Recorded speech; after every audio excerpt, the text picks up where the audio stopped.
Hey friends, Peggy Hall back with you from thehealthyamerican.org. You've probably heard that Biden has pardoned his son. I'm not even going to show you any pictures of these characters because I don't have my vomit bucket handy and I did not give you a vomit warning, but we are going to talk about what did Biden do, what did Hunter do, and what are presidential pardons? What authority does a president have to do that? Can they pardon anyone at any time for anything? And then I want to share with you the number of pardons that Biden has done and compared to Trump in his first term. And then also looking at, how do you call it, the big zero? I think that's what some people refer to that guy. That was a couple of presidents back. So we're going to talk about that. Let me know, just give me a ballpark number of how many pardons do you think presidents do in any given term. I found it absolutely flabbergasting. So we're going to talk about that. I had to refresh my own knowledge about presidential pardons, where that authority comes from, and let me know whether or not you agree with that whole concept and that whole idea of getting people off the hook. And are they usually family and friends? Yeah, we'll take a look at that. Before that, we're going to take a look at my new sponsor. I am so excited about this. Let me know, have you guys ever done this rear view DVR that records? You know, like you see those videos on YouTube and all that. I'm always wondering, how did people get that video? Were they just holding their camera? No, it's from this mirror. So I want to tell you all about it. This was stunning to me. There's a cutting edge study that reveals that auto insurance fraud is on the rise and staged accidents being more brazen and common than ever before. Unscrupulous actors are capitalizing on busy roadways to stage collisions and cash in on insurance payments where and insurance payouts where the average American is the victim. These fraudsters, you know how I feel about the fraudsters, will do anything from brake checking cars to running into traffic purposely to get hit by a car in the hopes of getting an insurance payout. That's astounding. So this is why I am going to be using this dash cam. I think it really is going to be fascinating and it will help prevent me. It's called Dash Cam X. It's going to help prevent me from being the next victim of insurance fraud. It's an industry-leading dash cam, and it helps protect me with video evidence in case of an accident, vandalism, attempted carjacking, insurance fraud, and more. It's packed with safety features, including 4K Ultra HD recording, night vision video, 24/7 motion detection, built-in sensors, easy installation. I really like that part. So basically, every car on the road needs one of these, and you can get it during this holiday season for up to 50% off. That's Car Vision X, and I'll have a link for you. It's carvisionx.com. It includes a 60-day satisfaction guarantee. That again, carvisionx.com. I don't want you to miss out on this huge savings for this holiday season. You can give the gift of safety basically this year at carvisionx.com. You have confidence of and peace of mind, enhanced road safety, collision documentation. So there's a lot of benefits. So, oh, you know what? I wanted to share my screen. I actually didn't do that. So let me do this real quick. I was showing you the box, but here's where you're going to go. carvisionx.com, drive with confidence and peace of mind. You can check out all of the benefits here. I'll have a link for you in the description box below. Check it out and see if that's a good fit for you. Friends, I want to talk about what's going on with these presidential pardons. Let's start with the authority. Like, why does the president have the authority to do this? Well, the president is authorized by the Constitution to grant a pardon for a federal crime, right? Not the state crimes. The other forms of this power are commutation of sentence, right? Shortening the sentence, remission of the fine or restitution, meaning they don't have to do it, and reprieve.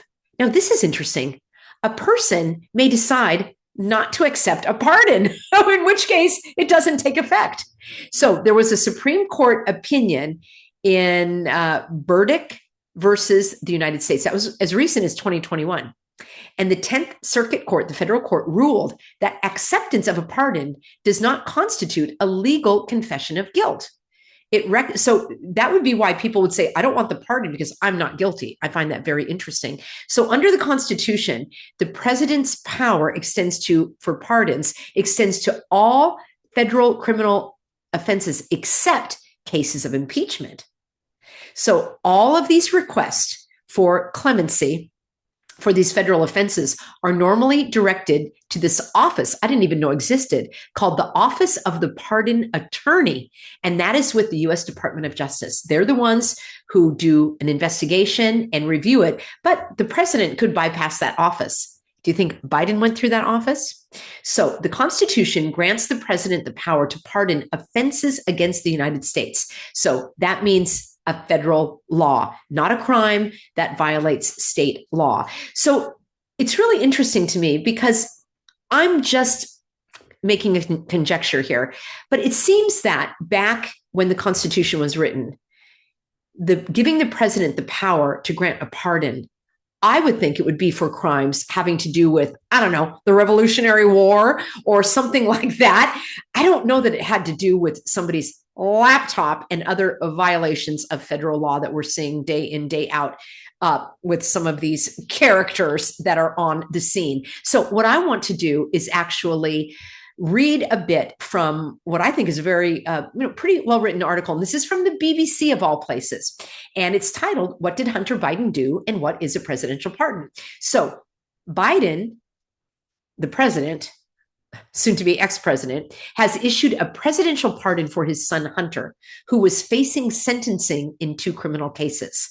The move has been controversial since the outgoing president previously ruled out such a move, but he claimed that the cases against his son were politically motivated. Of course they were. His use of his pardoning powers continues a tradition of presidents on both sides of the American political divide, granting clemency to people close to them. So Hunter was awaiting sentencing later this month for 2 federal crimes. In June, he became the first child of a sitting president to be criminally convicted in a case relating to gun ownership. He was found guilty by a jury in Delaware of 3 charges for lying about his drug use on a form when buying a handgun. Now, he was also awaiting sentencing after pleading guilty in September to a federal tax case that centered on whether he paid enough tax from 2016 to 2019. The 9 charges included failure to file and pay his taxes, also tax evasion and filing a false return. He faced up to 25 years in prison in the gun case and 17 years in the tax case, although he was likely to get much shorter times to serve the 2 sentences concurrently. So that's very interesting. So the U.S. Constitution gives the president the broad power to grant reprieves and pardons for offenses against the United States, except in cases of impeachment. So the BBC gives an opinion that says, in this case, the president's full and unconditional pardon is unusually sweeping. It covers any potential federal crimes the younger Biden may have committed during a period of more than 10 years from 2014 to December 2024. How do you like them apples? He's going to be pardoned from any future crimes that he might have been, that he may have committed during that decade. Stunning. And now, I call them public serpents. Hunter's not he may be a serpent, maybe a private serpent. This spans a period beyond Hunter Biden's tax and gun offenses and dates back to the year that he joined the board of Burisma, the Ukrainian energy company, while his father, who was the vice president at the time, had a key role in U.S. policy towards Kiev. Gee, how do you spell nepotism? How do you define nepotism? The pardon represents legal forgiveness. It ends any further punishment, and it restores rights such as being able to vote or run for public office. Yeah, in this country, that would be something Hunter will probably run for president. The issue is relevant because there is a question mark over the sentencing of Trump in his case in New York, but he's unable to pardon himself because it's a state level case. I find that very interesting. I don't know if you can pardon yourself. So here's what I wanted to promise to tell you. How many pardons other presidents have issued? So the Biden up to date has issued 26 pardons. That's not so many when we look at these other numbers. In 2020, do you remember what Trump did? he pardoned Charles Kushner, the father-in-law of his daughter Ivanka, right? So Ivanka's husband's father was pardoned. He had been sentenced to 2 years in prison in 2004 for charges, sounds like Biden, Hunter Biden, tax evasion, campaign finance offenses, and witness tampering.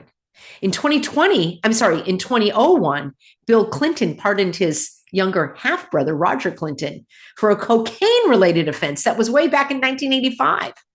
In both cases, now this is what's interesting, with Trump pardoning the father-in-law of his daughter, and in Clinton pardoning his half-brother, these people had already served a sentence.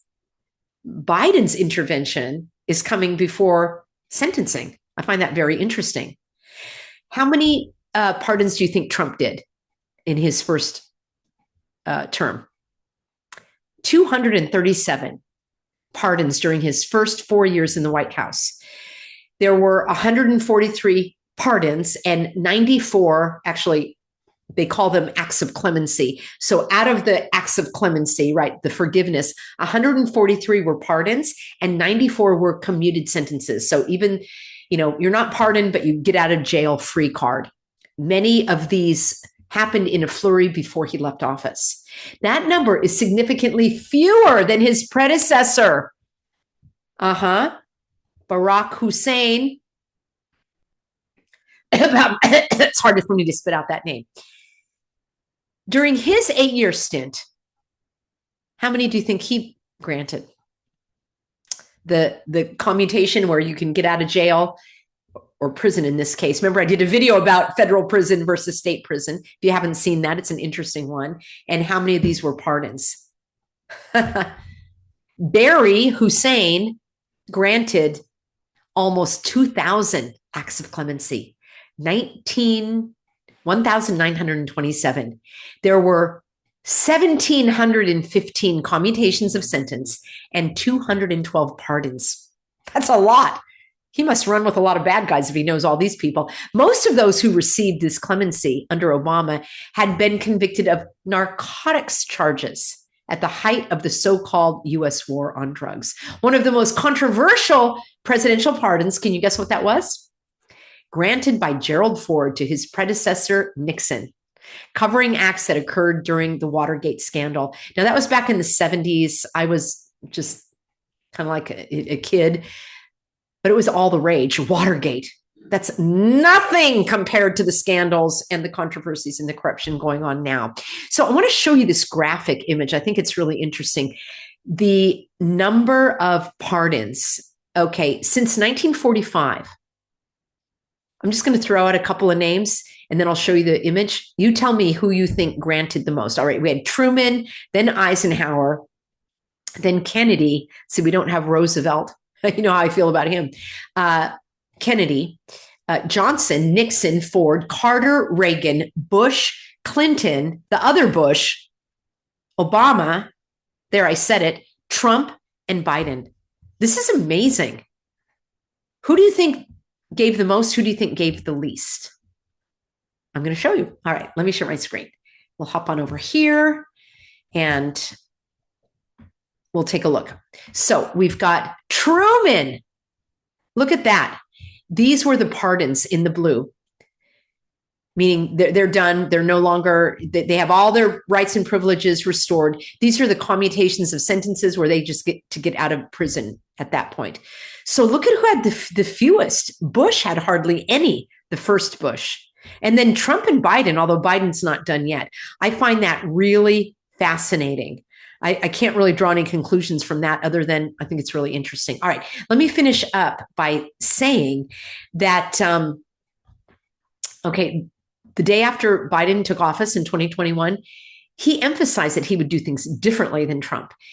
And his press secretary now has told reporters that the flurry of these last minute, or said that the flurry of last minute pardons by Trump was not a model for how Biden would use his own power. He would use his own power more judiciously, even though we saw Trump had so few compared to other presidents. Biden said after his son's conviction that he would not issue a pardon. That's how trustworthy these serpents are. In the statement announcing his U-turn on that, he acknowledged that, yeah, I had pledged to not interfere with the Justice Department's decision-making, but he said the younger Biden, he'd been singled out and subjected to a miscarriage of justice. Birds of a feather flock together. All right, Trump is among those who have called Biden, who've attacked Biden for the move, calling it an abuse of power. Trump also asked whether Biden would also pardon the supporters of Trump's that were persecuted over the U.S. Capitol incident in 2021. So Trump, who has faced all the legal issues as well, has repeatedly made allegations that the U.S. justice system is against him and his supporters. And he has promised to issue pardons of his own for those who were in Washington. The BBC says those who rioted in Washington. I would call that an opinion and not just reporting. But who exactly will be granted clemency and whether the pardons will extend to those who were convicted of the most serious offenses is still an open question. All right, friends, I find this fascinating. I hope that you learned something as well on this video in terms of pardons and what Hunter Biden was convicted of. And I would like to hear from you what you think about this whole concept of presidential pardons. I'm not really in favor of it, actually. I don't think it just seems like a get out of jail, or in this case, get out of prison free card. All right, friends, that wraps it up. Thank you so much for being on board. If you'd like to get a link to this article that I shared with you, you can go to peggyhall.substack.com. That's where my free newsletter type blog, which is hosted on Substack, is published 3 to 4 times a week. And the article usually follows the video a day or two later so that you can read the comments, read my analysis, and actually read some of the comments as well. I like to select some of the comments here on YouTube and embed them in that Substack, so maybe your comment will show up as well. Thanks for being on board, everybody, and I look forward to seeing you in tomorrow's broadcast.